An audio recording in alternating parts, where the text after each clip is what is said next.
Undoubtedly so, because the impacts of climate change are beginning to manifest on the entire globe, and particularly on developing countries that are relatively vulnerable. On the Reporters Roundtable today, we are looking at climate change and national development. My name is Rebekah, Awuah, and as always, I bring your thoughts alive.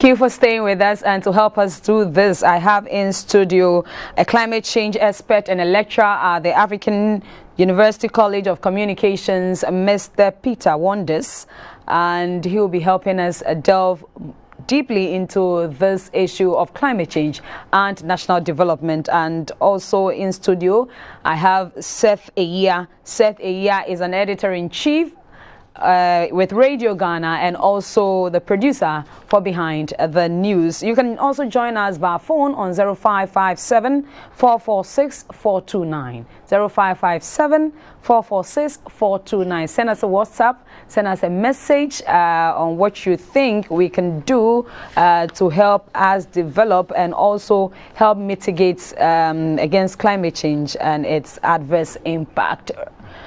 Mr. Wonders, what in the simplest term would we say is climate change?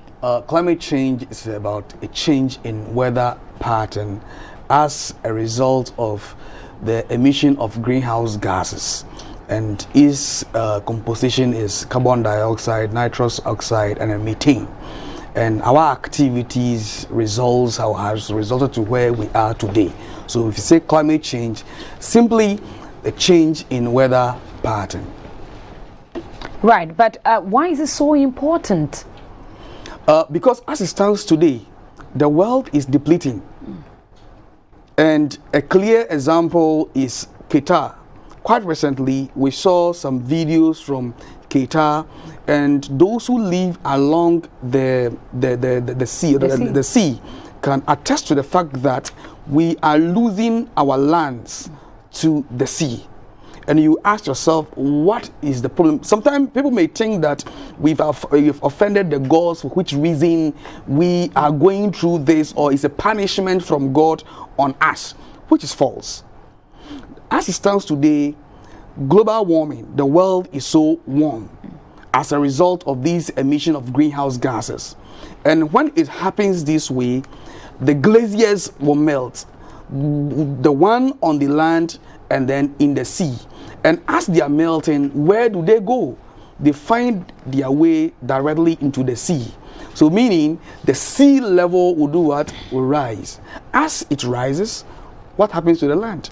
It will compete with the land. So even in Accra here, along Nungwa to Sakumono, you will see a sea defense, because at the point in time, realize that the sea was competing with us with regard to our land. So that's what's happening.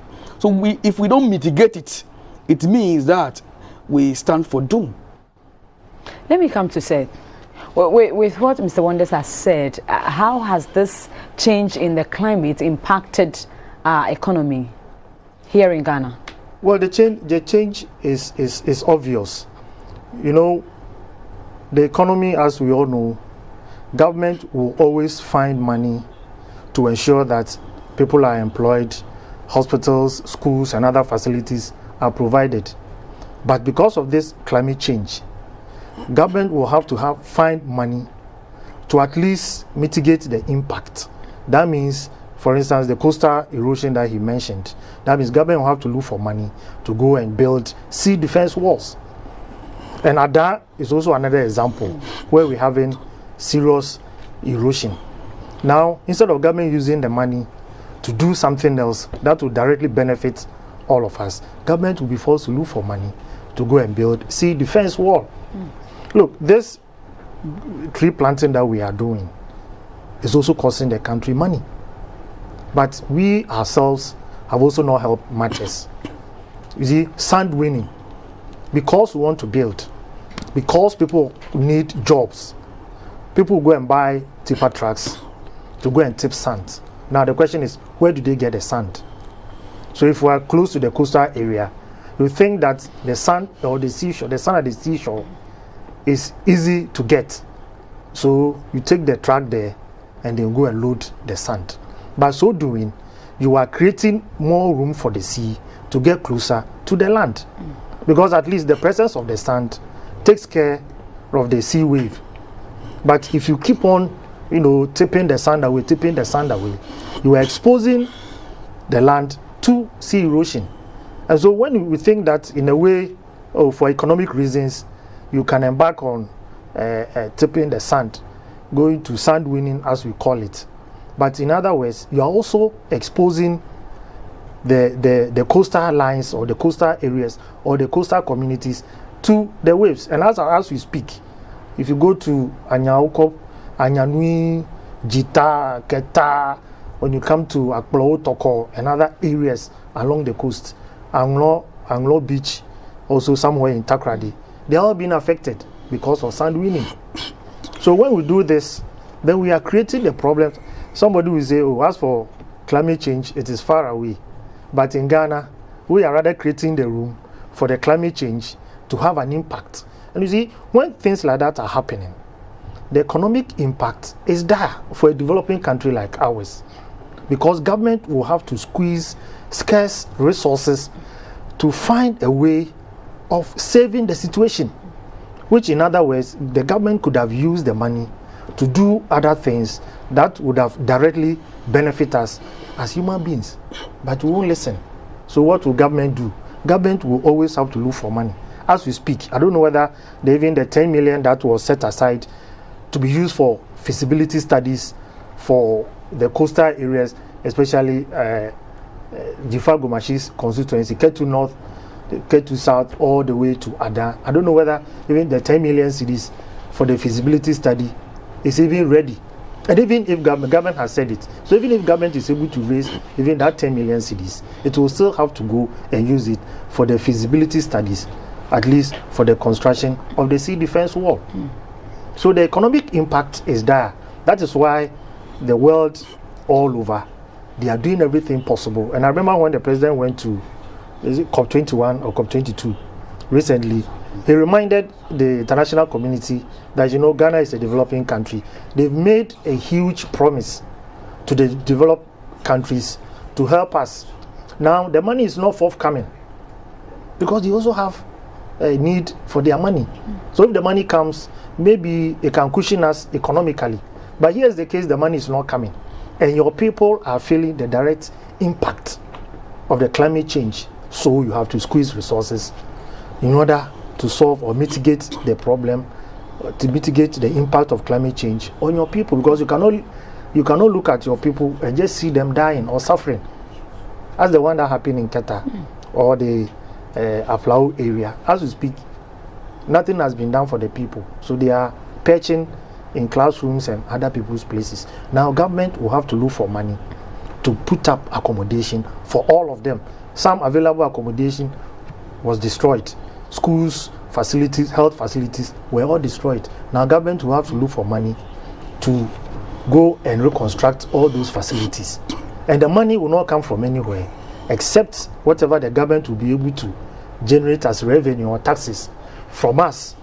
Then maybe if government is fortunate to get external support or donor support, then maybe that fund can also be channeled to do this, to erect a new hospital, new classrooms, construct new roads, and what have you, if we had decided not to engage in sand winning at the seashore.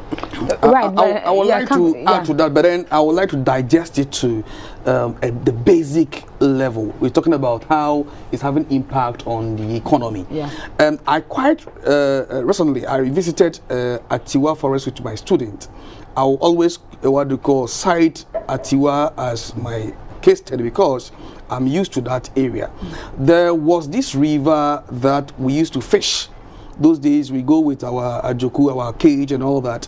what do you call raffia trap. Go to raffia trap. Yes, to hunt for these crabs and then little fishes and all that. And when I went, you will observe that the river is drying up. It has reduced in size, meaning once water begin to evaporate as a result of the climate change, and the temperature in the water also changes, aquatic animals that cannot survive may have to either migrate or die. So quite recently, the minister commented on some fishes that, for that I have not conducted any investigation, and for that matter I can't rebut. But from my point of view, it could be as a result of change of temperature in the water. And the villager will only have to go to the small stream or river to maybe catch some fishes, who wouldn't have to go to the coastal and buy these chicken wings and all blah blah blah. But today, that villager has to go to the coastal as a result of climate change. The villager who has to go to the forest to harvest mushrooms, today as a result of our climate change, there are no more mushrooms. So the little money he has to save for other things is being used to buy fish and other stuff. So have you seen how it's affecting the economy? That is why people are these days complaining.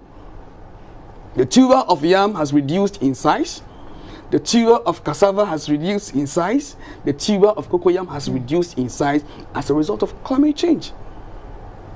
So if we're talking about the economy, how the climate change is having impact on the economy, I don't want to go to the national level as Uncle Seth is talking about. I want to bring you closer to the villages and see how they are suffering. And today, those who cannot afford these, what do you call, tinapa and all that and all that, and these days our Kobe to has turned into what? Tilapia. So you see, those days we used to go to this small streets to, harvest them, but you don't get them again. That's right. And those along the beaches, our fishermen complain. They go they go on fishing and they can't, what do you call, even account for anything or even get any bamba harvest. Why is this so? The fishes are migrating to areas they can get a conducive temperature. Because along the coast, the temperature could be what you call very, very fragile. And for that matter, if they cannot stand the temperature there, then they have to migrate. But how did we get here in the first place as a country? No, you see, it is due to our own irresponsibility. Okay. Because, look, people are now farming closer to riverbanks. Now, as my brother said, the use of chemicals, they also seep into the streams, and some of them kill the variety of fishes that we have in the streams. For the Ghanaian, the river is there. He or she came to meet it. Whether it is dwindling or not, all that he or she is interested in is that the river will be there. Galamsey, a lot of aquatic lives have gone. Now we have lost them forever. Some of these things, you see, we do them either consciously or unconsciously. And we think that, oh, let me do it, tomorrow will take care of itself. Forgetting that, as it is often said, little drops of water make a mighty ocean. As you keep on destroying the environment where you live, your children are going to learn from you if they are not taught how to protect the little that is left. So it's our irresponsibility that has brought us this far. We think that when we talk about climate change, it is something that is far away from us. But it is with us. Elsewhere, you can talk about industrial pollution and what have you, because there they do a lot of manufacturing. But in our case, we'll go and buy illegal chemicals and come and spray them in the environment. We kill everything that is on the land, and even the organic life that is also in the soil. So tomorrow, if the soil does not generate anything again, where else do you go? So you must migrate. Now the soil will be there and it will become useless to us.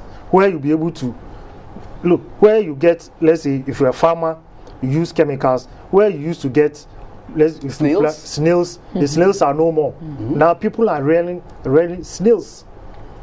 If you go use the Accra Cape Coast highway, you see them by the roadside. Now you ask yourself, unlike previous years, as my brother said, mushrooms, when we were going to the farm, you know that definitely you get snail, you get mushroom, so you prepare your small food without even bringing fish from the house.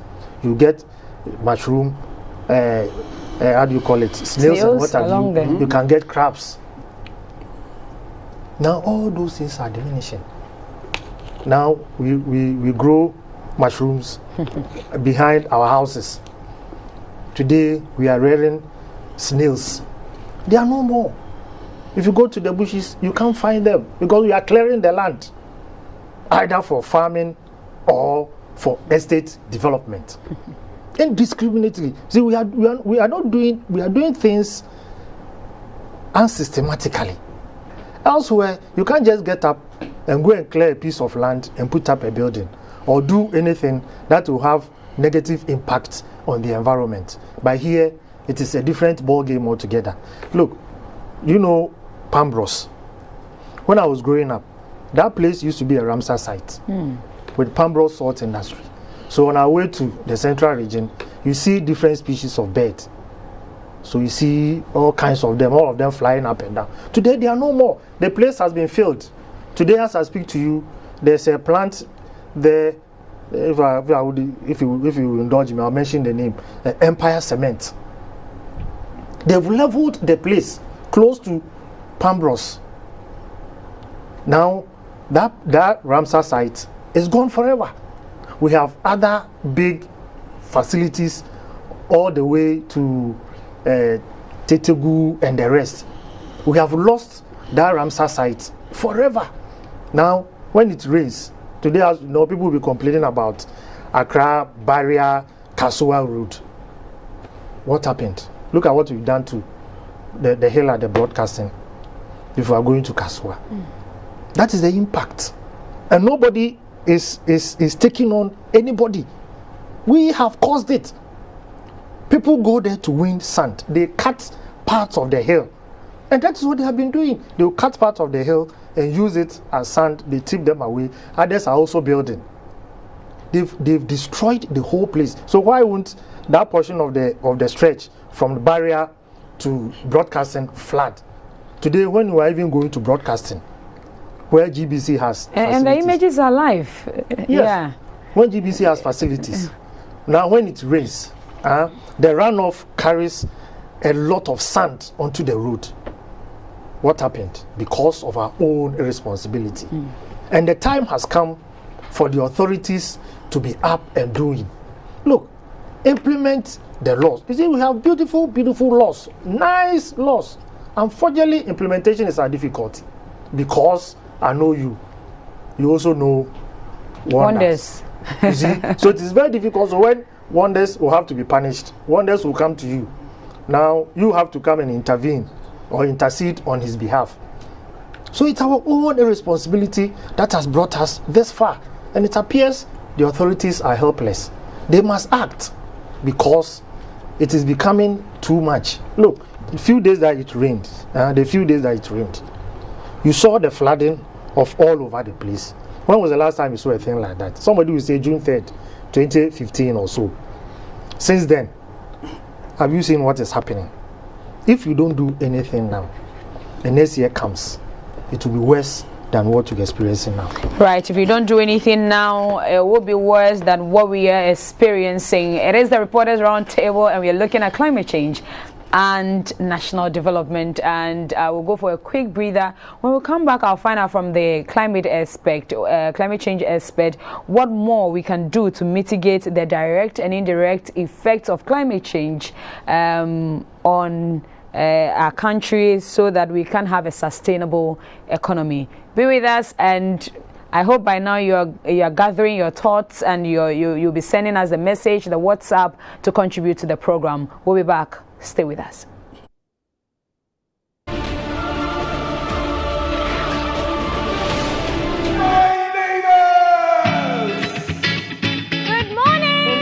Good morning. It's a good morning, and we serve you breakfast. Not just any breakfast. Sizzling helping. And there's much more on offer on GTV Breakfast. So what's your pleasure than Votrasia at that time of the morning? You want it served buffet style, complimentary breakfast, On-site restaurant, or room service? we've got you covered From Monday to Friday at 6 a.m. with a trusted team. So never skip breakfast. On GTV Breakfast. Hi, I'm Dr. Ted Spear, pastor of the Fundamental Baptist Church International in Kumasi, Ghana. I'd like to welcome you to join us here on GTV every Saturday morning from 6:30 to 7 a.m. Please join us as we discuss the scriptures each and every Saturday morning. God bless you. Kings and nations tremble at his voice, all creation.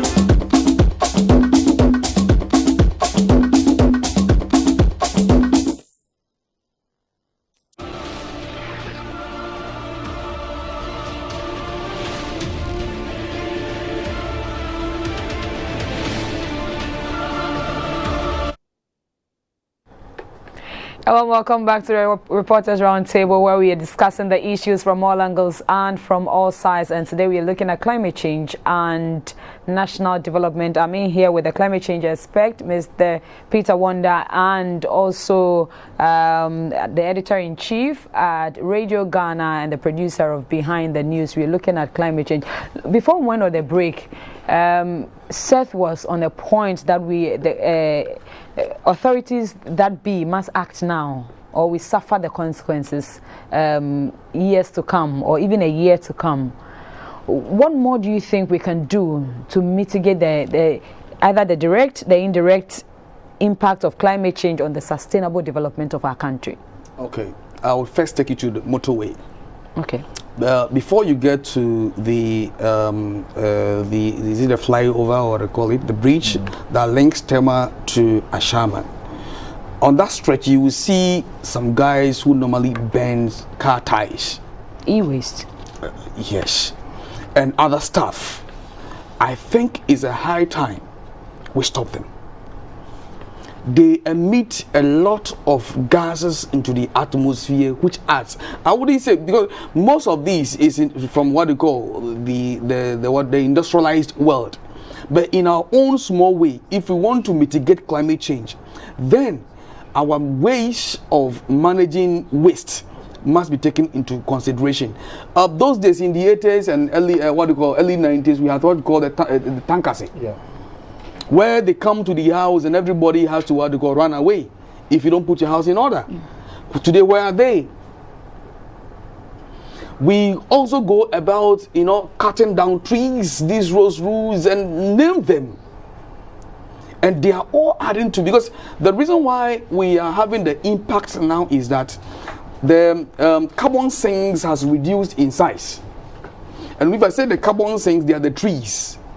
And from our little science we studied in the GSS, we're told that plants breathe in carbon dioxide and breathe out oxygen, and vice versa with humans. So now, if our population today is about 31 million, we used to be about 5 to 6 million. Today we're about 31 million and over. And look at the carbon sinks that we have. We are destroying them day in, day out. And the last time I was talking about animal research at Adenta, fortunately I saw, some security officers going in there. And go there and see, the place is in a total mess. It was a carbon sink that was helping that area. And I made mention of aviation too, the aviation land. And go there and see all the carbon sinks in Accra. I think apart from the Achimota forest, I don't think we have any other carbon sinks again. So the president came in with this intervention about planting of trees. And I told my students, with what I am seeing, I don't think that this program will be, or this intervention policy will be sustainable. And I told them why. And I told them, if indeed we want to plant trees in Accra, which is a very good policy, then they must consult the development communicators. Because I told them I saw a polling tank at Medina, and I told them the owner will come for it. How can we often fill that particular polling tank and then have our trees watered? And I even told my students, we can have drilled boreholes and have these pumping machines, and with solar energy we can have them pumped and then they water these trees for us. And I again said, when Uncle Seth was commenting on the issue about birds, today do you see or hear birds chirping? No. Where are they? Because their foods is far from us, and for that matter they will migrate to where their food is. Number two, the temperature is not conducive, and for that matter they will migrate to where they will get a conducive and what they call temperature. And those who cannot stand the current temperature have to die. That is why the what we call species of birds that we normally see, we don't see them again. So I told my students, if indeed we want to go with this tree planting exercise, then we must rather consider the planting of trees or edible fruits, trees that will bear edible fruits. If we have mangoes from 37 to Accra, then from La Paz to maybe Accra to we have oranges. Someone hungry will just move in there, pluck and start eating. Just imagine the number of trees we have planted. If even half of them or 60% is about trees that bear fruit, just consider the number of birds that will migrate back to the inner cities. And look at Kantamanto. If you have ever maybe considered your breathing pattern when you get to Kantamanto and Mokola, just consider when you get there how your breathing is or pattern is. You struggle to breathe because the concentration of carbon dioxide is so high over there as opposed to oxygen. There are no trees there, so all of us who migrate or we move in there to maybe market or shop or do our businesses, we always what you call fight or struggle over the little concentration of oxygen over there because of the unavailability of trees or carbon sinks. And today we are not considering building these skyscrapers and all that.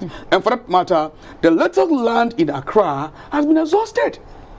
We are destroying our carbon sinks as a result of building. And Uncle was talking about water bodies in Accra. And I'll give you, cite you a clear example. Today, you know, as the Gans, they would never ever, or their forefathers never ever migrated to areas where there were no water.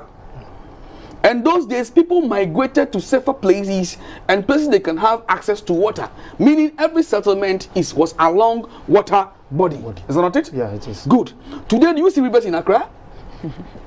Are you saying that our forefathers, the Gans, our forefathers migrated to Accra to drink, excuse my language, to drink the seawater? No. They had, what do you call, fresh water bodies in Accra. But today, where are they? Quite recently, I was traveling on this Otinibi Damfa Road, and I saw a lagoon or something like a river or something like a lagoon, and someone was filling this water or this water body so he can put a building there. Then 2 years later, when I passed by, the water was no more, the river was no more. You go to Teshi, there was a place called Abolebu. Go there and see whether you see the boo again. You wouldn't see the boo. It's gone. It's gone. So where are the water bodies? So if we continue, that's why in Accra here, you wouldn't see these wildlife. They also need water. So as we are destroying the water bodies, they will also migrate to where they will also get access to water bodies. So if we're asking ourselves, the causes of what the climate change is as a result, because when there was direct sunshine on the land, that is in the absence of shades, of trees, the water in the soil gets evaporated, and when it's evaporated, living organisms in the soil also does what? Die. And for that matter, the land loses its nutrient. That's the more reason why today tuber of yam has reduced in size. Those of us from the villages can attest to the fact that those days one cannot carry a tuber of yam. But today, because the soil is so hard, it's hardened. And for that matter, the tuber doesn't have the access to expand in size. That is why when you go to the market, you don't get bigger yams and you complain. Right, but what can we do as individuals in our own small ways to help our environment? I say this because of the issue you brought about real estate. Today, for instance, when people are building their own homes, unlike formerly it was a communal living, now we have self-contained, and people would have to mix mortar, use cement, and cement the whole house without any tree, nothing, no. So how do we as a people also help in our own small ways, wherever you find yourself, wherever your building is? How do we help so that we can help, so our climates can be sustained? Well, Becky, I think that what we can do is that when we build our houses, we should make sure we build them at the right places. And then we should leave spaces in the houses where we can grow plantain, cocoyam, and what have you. Now, by these days, when we finish the building, we have to tile the whole house or use concrete to fill the whole yard. And you see, when it rains, if we leave the spaces and it rains, it percolates into the soil. You'll get runoff only when the soil is saturated.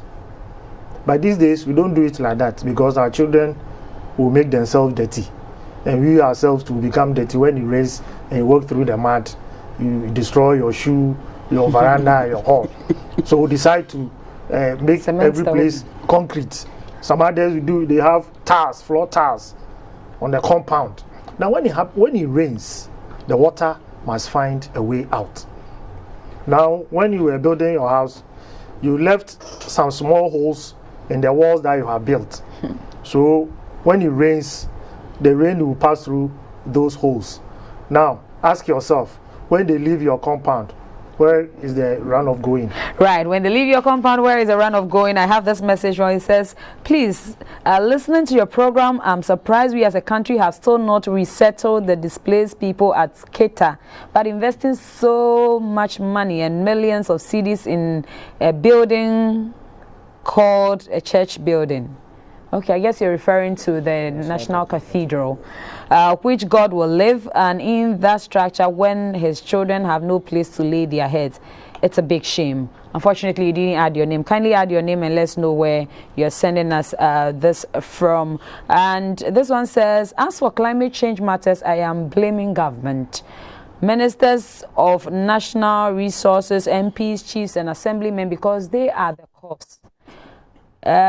Chinese cutting our timber and mining our gold, both legal and illegal, and they are signing their signatures, they are endorsing it. Our leaders are, I can add that Achimota for it is, if not good, if not for God, politicians, oh my God.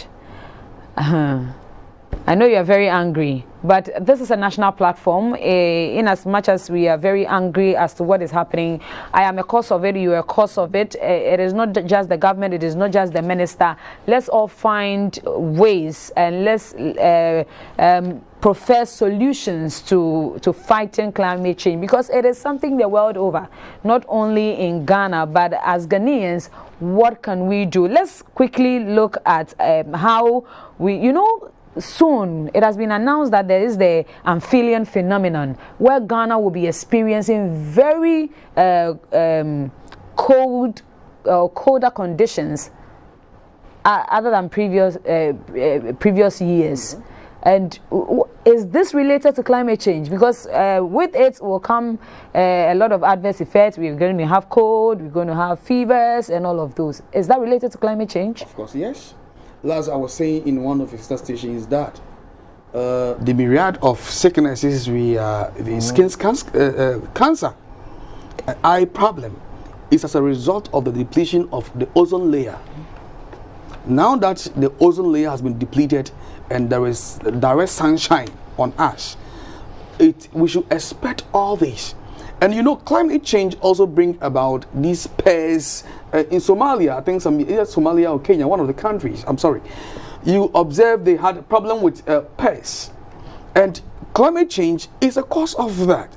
So when we're talking about climate change, a lot of activities that this menace is bringing to the world cannot be counted. And with what you are saying, cannot be exception of what we are discussing here. It cannot be exception. So before I even come to what you were saying, I'll be very grateful if you give me some few seconds to comment on an issue you were asking about, activities that adds up to climate change.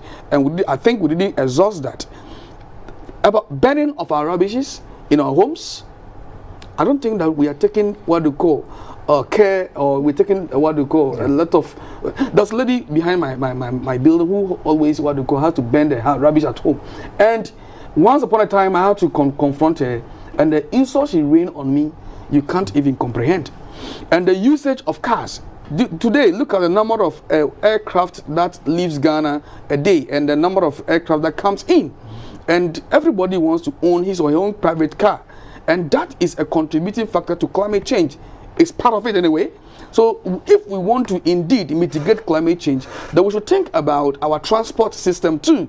Because if we have public transport, about a bus can maybe contain about 50 cars, private cars. So if you decide to abandon your car, I decide to abandon mine, we use the public transport like the Elolo or the Metro Mass.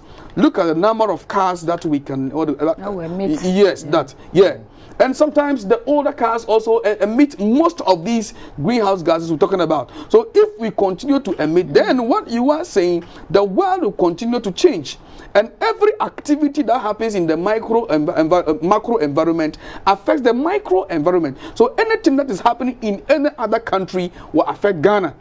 Anything that's happening in Accra will also affect the villages. So if we consider Accra as the macro environment, then it means that me living in Sakumono or Teshi in the micro environment, I will be affected. Right, but you know, we know, how would you describe even the level of reportage on climate change in the media? Well, the media is doing it bit, and I think that the media must be supported to do a lot more. The media must be supported to do a lot more. And like what we are discussing, if the media can incorporate climate change adaptation policy and other things into their programming, I think that it will go a long way. And this must be done strategically from the national. Similar things should be done in the regions down to the districts, so that the education and awareness creation will go down, so that every Ghanaian will understand that he or she has a responsibility to protect the environment by being responsible for whatever he or she does. Right, this one says, I'm listening to you from Awuah Kese. Thank you very much for this education. My name is Seth, and I have another message coming in. I would suggest climate change course must be added to the national educational curriculum as a course if we would want to mitigate it. Unfortunately, you didn't add your name. Quickly, let me take another one. Hello, I like trees. My next door neighbor killed one of my trees with chemical because it is blocking his business. And this is very sad. Thank you for the education. Please add your name. It will help us. We are the cause of our own problems, and it's time now for us to wake up from our slumber. See how we are spending so much money greening Ghana again. What at all do we think as Ghanaians when it comes to climate change? We are the cause. Let's wake up and put our country back in shape. Okay, you did add your name too. Good day. I think we need as a nation think about finding solutions to the problems associated with this climate change phenomenon and stop apportioning blames, which isn't going to help. I am Solomon from Odoko Tarazo Road. Solomon, thank you. There are more messages coming in, but I know Ghana has the National Climate Change Adaptation Strategy, but how can this one serve as a springboard to initiating a climate resilient economy? What should be the way forward? The way forward is we importing or banning the usage of these small farm inputs, and let's begin to think about maybe large farming activities where the government can maybe procure for every district or constituency maybe about 50 tractors. We have the drivers there. If you need to farm, all you have to do is to buy maybe fuel. Government pays the driver. So if I want to farm today, I only have to register. Then the tractor moves to my farm, and with that we can be producing food in a large quantity. Areas that we think that the land is not fertile, we can move into hydroponics. That is farming in liquids or in water bodies, hydroponics. Then we can also consider the planting, as we said about the planting of trees, and also as someone also commented on about our curriculum. Majority of us do not know anything about climate change. So in as much as we talking about this, we need to also educate the public about mushrooms. If our forest cannot give us mushrooms again, I think there are some experts in mushroom farming. They should be equipped. Once they are equipped, they have their warehouse for all these kind of activities. We can't be having mushrooms every now and then.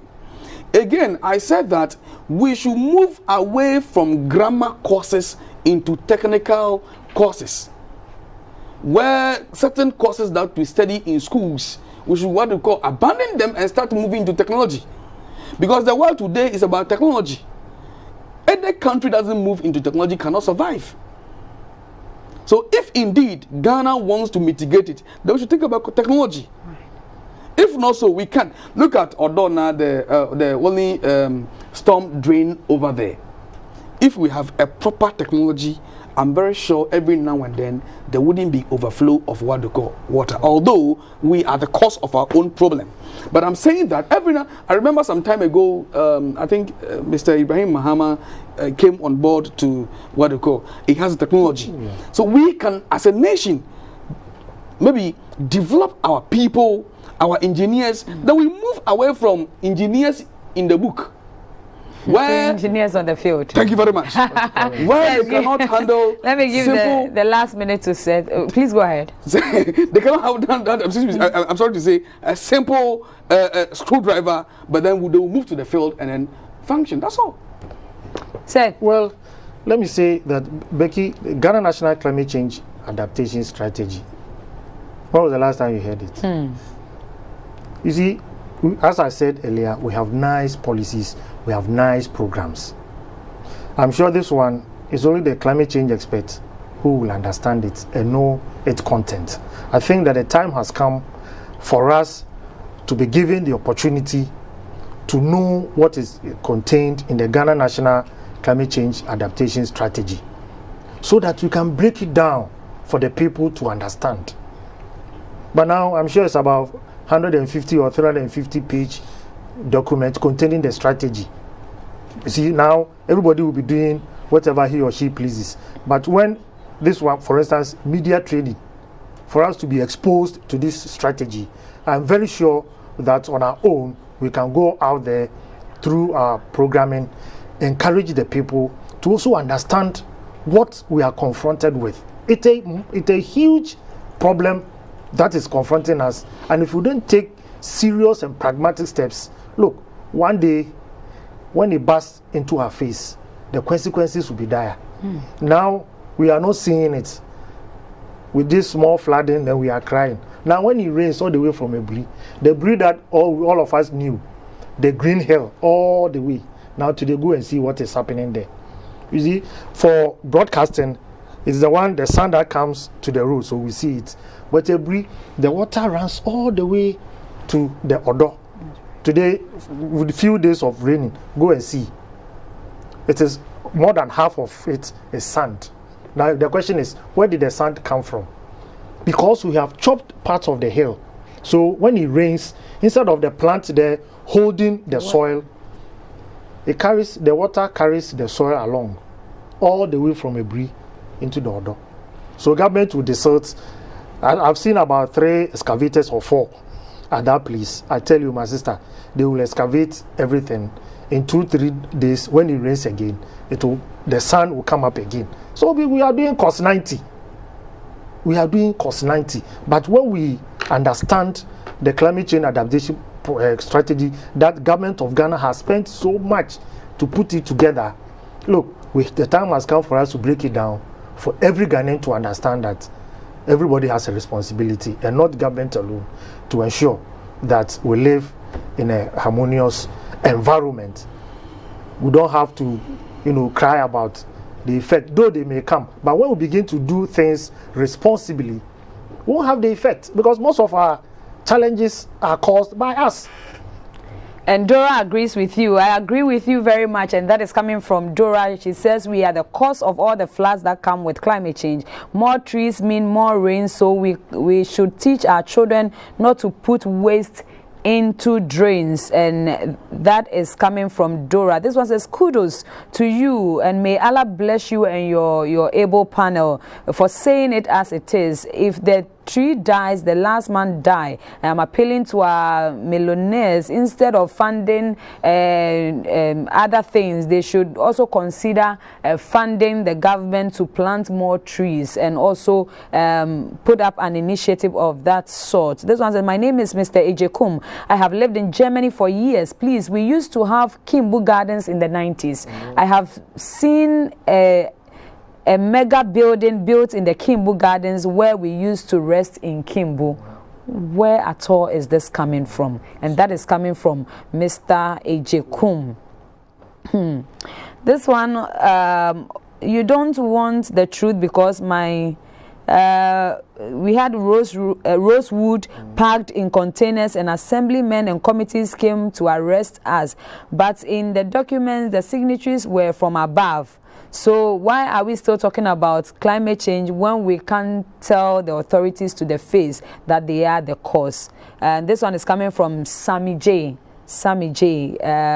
Thank you very much for that message. Clifford from Santa Maria says, all government must do is to create more eco parks in most of the major cities than spending all those millions in planting trees. I saw a man cutting down a big neem tree, and I felt very bad. It's time people get arrested for cutting down trees. And that is from Clifford from Santa Maria. I'm Albert from Adan.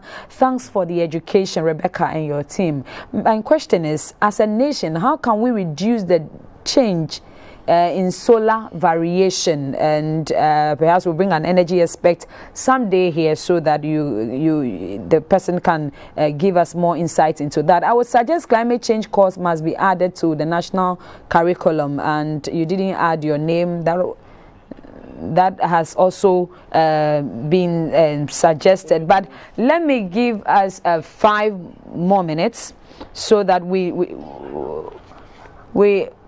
our time is up. I would have wanted us to take some few minutes to discuss how Ghana can integrate this into our budgeting and national planning. But that will be for another day, because my time is up. Thank you very much. I have been doing this with Mr. Peter Wonders. Yes, the name itself is a rock, and it performs wonders. So Peter Wonders, thank you so much. He is a climate change expert and also a lecturer at AUCC, and I have been in here with Mr. Seth Eyia. He's also editor-in-chief of Radio Ghana, and also the producer for Behind the News. My name is Rebekah, and we have been doing this from all angles and from all sides. And thank you so much for bringing in your messages. We do appreciate it. Without you, the circle is not complete on the round table. We'll see you again, and thank you to the technical crew. God willing, next week we'll bring you another exciting edition.